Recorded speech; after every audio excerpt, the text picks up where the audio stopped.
Voilà, bonjour, bonsoir à toutes et à tous.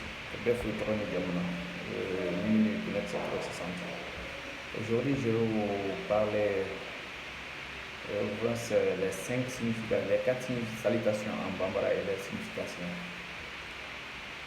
En Bambara, on dit Anisokoma, bonjour. Mais Anisokoma, c'est beaucoup de Bambara, c'est du Tigente Bouché Fajar. À 11h midi, Anisokoma. Donc à partir de 11h, de 15h, 16h, nous avons Aniclé. Donc de 15h à Timis, 18h au Mali, parce que déjà à 18h à Bamako, Timis Germain. Donc de 15h à 18h, 19h, nous avons Anula. Donc à partir de là, Anula, nous avons Anissou. Donc Anissou, ça c'est Goudi, Bofayar.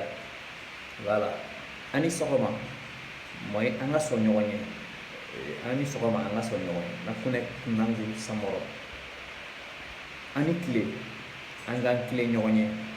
Na kunek jubonde samoro. C'est-à-dire yow nga jub sa digënté ak sa borom ak sa digënté ak sa morom aussi. Anula, anga mata nyoye. Na kunek wacce sa bop ci sa morom.